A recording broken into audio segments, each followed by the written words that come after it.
माझी मुलगी सकाळी पालक पाहून म्हणाली, "मला जेवायचं नाहीये." पण मी पण तिची आई आहे. तिला पालक कशी खाऊ घालायची हे मला चांगल्या पद्धतीने माहीत. एक जुडी पालक स्वच्छ निवडून घेतली, त्यानंतर धुवून घेतली आणि मग कढईमध्ये पाणी गरम करून या गरम पाण्यामध्ये पालक घालायची, म्हणजेच ती ब्लांच करून घ्यायची. पाण्याला उकळी आली ना, की पालक कमी होते आणि बघू शकता अशा पद्धतीने रंगसुद्धा छान येतो पालकला.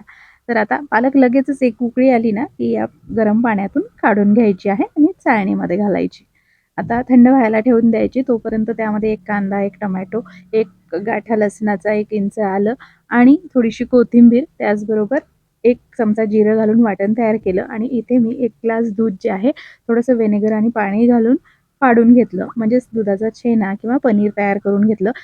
व्हिनेगरचा वास येऊ नये त्याकरिता ते स्वच्छ धुवून घ्यायचंय आणि त्यानंतर तसंच चाळणीमध्ये ठेवायचंय, म्हणजे त्यातील पाणी सगळं निथरलं जाईल. तोपर्यंत बघूया भाजी कशी करायची. त्यासाठी कढई गरम केली आणि कढईमध्ये 2 टेबलस्पून तेल घातलेलं आहे. त्यामध्ये थोडे खडे मसाले घालायचे. त्यामध्ये तेजपत्ता, लवंग आणि दालचिनी घातलेली आहे. त्यानंतर लगेचच यामध्ये हळद आणि चवीनुसार लाल तिखट घालून मस्त तेलामध्ये परतून घ्यायचंय. त्यानंतर तयार केलेलं पालकचं जे वाटण आहे ना, यामध्ये घालायचं आहे. आणि गरजेनुसार पाणी देखील घालायचं.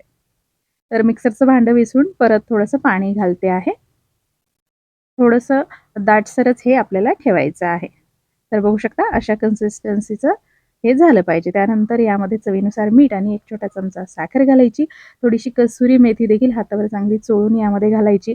आता पालकच आपण ब्लांच केली होती आणि बाकीचं सगळं साहित्य कच्चंच वापरलं. त्यामुळे मंद आचेवर हे चांगलं 5 ते 6 मिनिटं शिजवून घ्यायचं. बघू शकता मस्त तर्री आली आहे.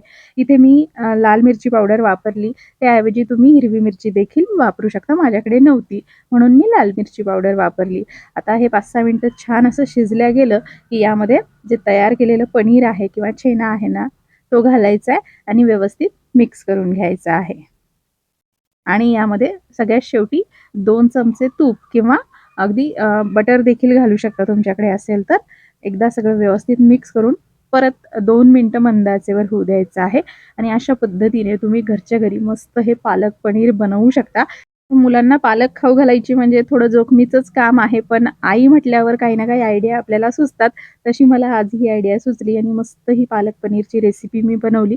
मुलीने अगदी खूप आवडीने खाल्ली. तुम्ही देखील बनवा आणि कशी वाटली तुम्हाला ही पालक पनीरची रेसिपी मला कमेंटमध्ये नक्की कळवा. रेसिपी आवडल्यास व्हिडिओला लाईक करा. आपल्या शुभांगी स्किल्स रेसिपी चॅनलला सबस्क्राईब करून बेल आयकॉन देखील प्रेस करा. धन्यवाद.